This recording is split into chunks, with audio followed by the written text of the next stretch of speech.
selamat malam. Ketemu lagi dengan Rijo Tobing di podcast Randomness Inside My Head. Pada malam hari ini, saya akan membawakan sebuah review drama Korea ke hadapan kamu. Drama apakah itu? Law School, drama Korea yang ditayangkan sejak bulan April sampai Juni 2021. Kenapa drama ini? Karena di blog saya, drama ini mendapatkan view paling banyak setiap hari, sekitar 100-an view dalam sehari, dan dalam kurang lebih 1 bulan ini sudah mencapai hampir 2000 view. Apa yang menarik dari drama ini? Dari judulnya saja kita sudah tahu ini tentang sekolah hukum. Jadi bukan tentang pengadilan atau courtroom drama, tapi tentang yang lebih hulu dari itu, yaitu apa yang terjadi di sekolah hukum di Korea Selatan. Sebelumnya saya akan membuka dengan sinopsis drama ini. Pada episode 1 dibuka dengan pembunuhan seorang profesor bernama So Byung-ju, seorang profesor senior di Hankuk University School of Law.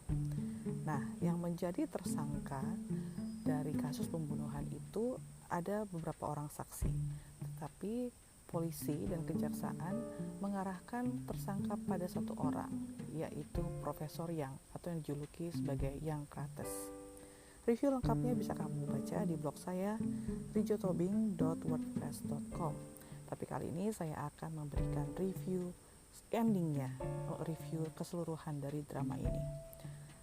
Setelah menghabiskan sekitar 16 episode, saya mengambil kesimpulan kalau saya belum pernah menemukan ending drama Korea yang berjalan dengan mulus. Episode terakhir selalu saja ditutup dengan terburu-buru, dengan cerita yang disimpulkan dalam beberapa menit atau timelinenya yang loncat, mulai dari 1 tahun sampai sometime in the future. Jadi tidak jelas berapa tahun telah berlalu sejak kejadian terakhir yang diulas dalam drama.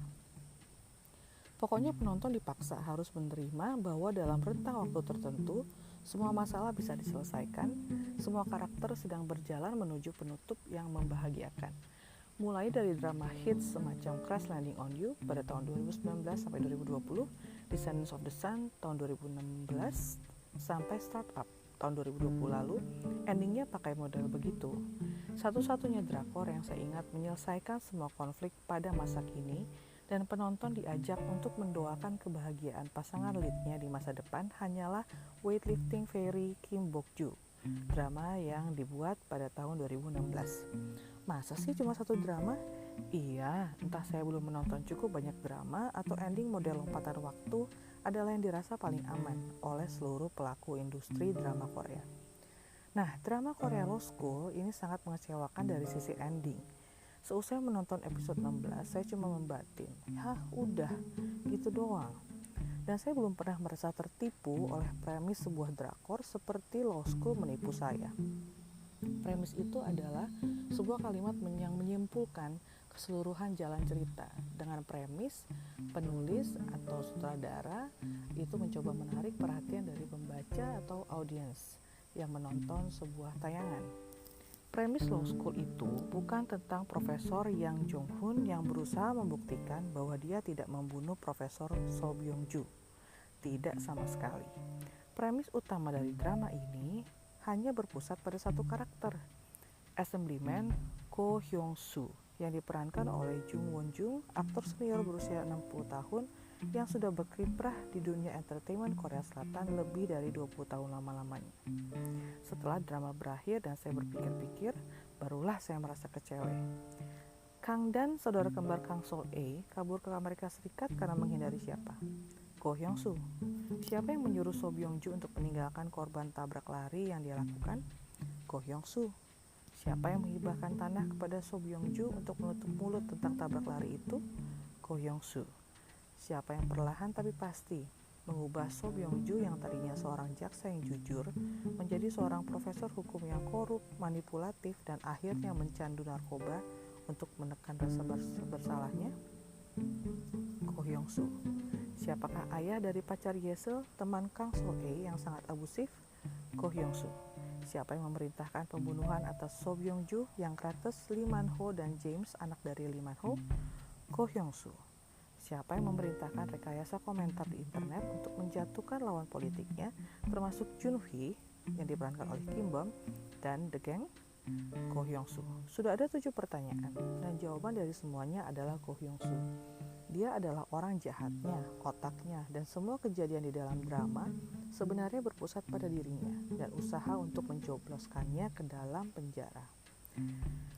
Ternyata Profesor Yang, drama Law School ini bukan tentang dirimu, tapi saya keki banget dengan karakter Ko Hyung-soo.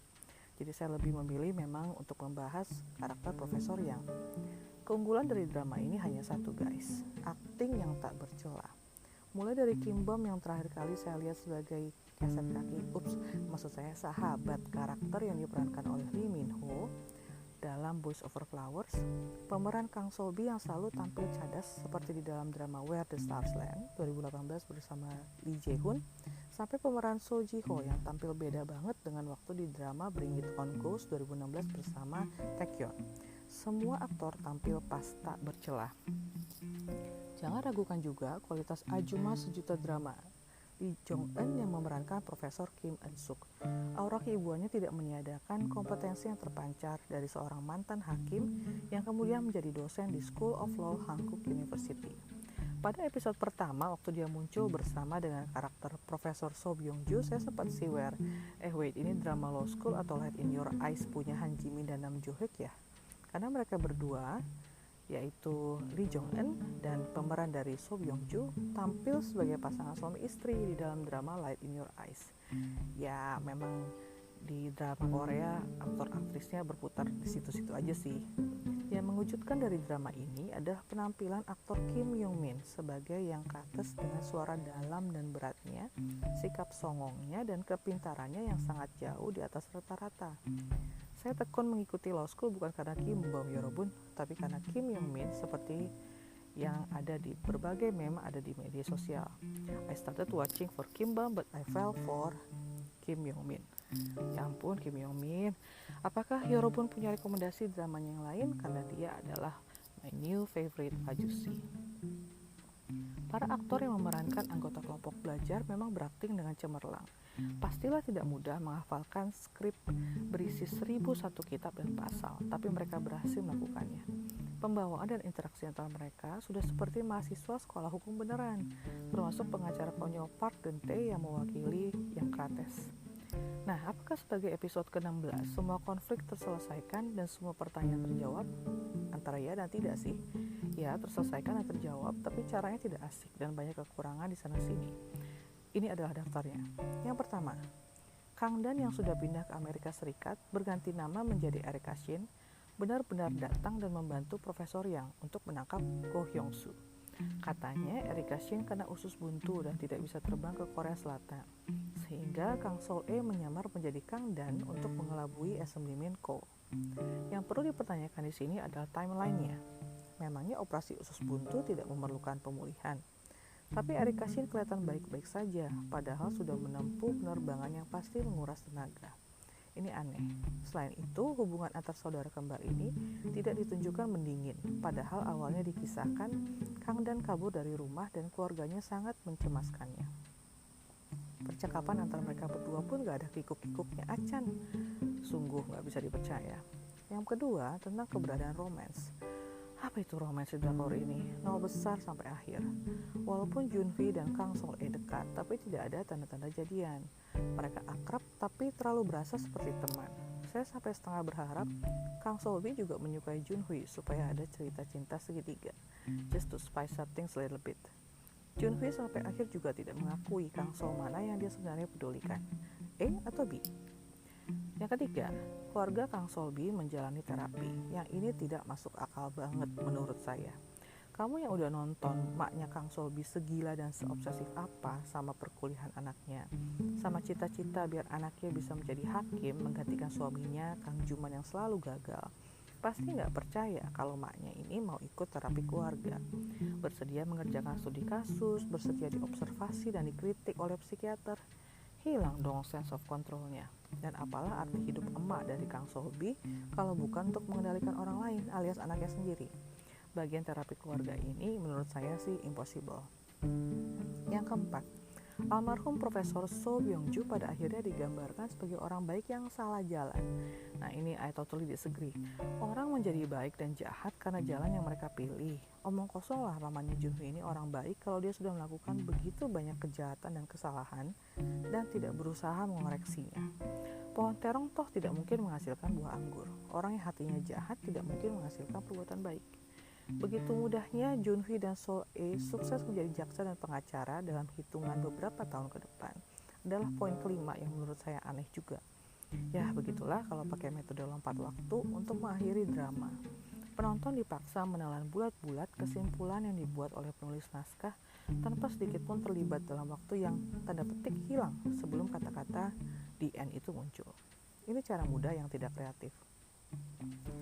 Sebagai adegan penutup, melihat mereka berdua dan Yang Krates melangkah menjauhi patung Dewi Keadilan, berjalan seakan-akan menyongsong masa depan, dengan monolog internal dari Yang Krates tentang makna hukum, makna keadilan, bla bla bla, sukses membuat saya sedikit bergidik. Udah, gitu doang, yang benar.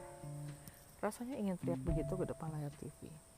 Kekurangan drama ini cukup saya list 5 aja, karena all in all saya suka kok drama law school. Konfliknya padat, ilmu hukumnya dapat, persahabatannya mengharukan, relasi baik antara guru dan murid membuat kangen masa-masa sekolah. Tapi sedikit disclaimer ya, menonton law school tidak otomatis menjadikanmu mahasiswa jurusan hukum atau pakar hukum. Apalagi lokasi negara asal hukumnya berbeda, satu di Korea Selatan sono dan satu lagi di Indonesia sini. Hati-hatilah dengan involvement dan emotional engagement yang biasanya ditawarkan oleh drama Korea. Saking fansnya, kita bisa merasa seolah-olah kita adalah para karakter di dalam drama yang kompeten dan ahli di bidangnya. Tentu saja tidak ya. Saya kasih 4 dari maksimum 5 bintang untuk drakor Law School. Sebenarnya bisa dapat 4,5 bintang sih, kalau bukan karena endingnya dipaksakan selesai dan cari aman. Kamu berminat nonton drama ini nggak? Law School sudah ditayangkan lengkap di Netflix. Dan semua konfliknya sungguh menarik sejak episode pertama. Bahkan interaksi antar para mahasiswa hukumnya dan juga kasus-kasus sampingan seperti kasus dating abuse pada Yese, terus ayahnya Sojiho yang dia coba bersihkan nama baiknya, semuanya menjadi benang merah yang terikat pada satu karakter yang saya bilang tadi, Assemblyman Go Hyung-soo. Tapi lagi-lagi sebuah pelajaran dari drakor Law School ini, dalam sebuah kejahatan harus dicari 3 hal: motif, barang bukti, dan saksi. Motif Yang Krates sampai akhir dipertanyakan.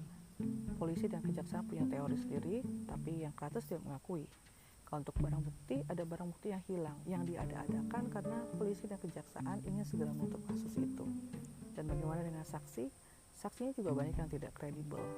Apalagi ini terbelit dengan kasus Kang Sobi yang melakukan plagiasi dan ketahuan oleh So Byung-ju dan Yang Krates. Pokoknya rumit deh, tapi 16 episode itu cukup untuk menikmati semua jalan ceritanya, semua keribetannya, dan semua acting pemainnya yang over the top. Sekian review drama Korea Law School dari saya. Kita ketemu lagi beberapa hari ke depan. Bulan ini masih akan saya habiskan untuk review entah buku atau drama. Kalau kamu punya usul, boleh email saya di randomness.inside.myhead@gmail.com. Terima kasih dan selamat malam. Bye.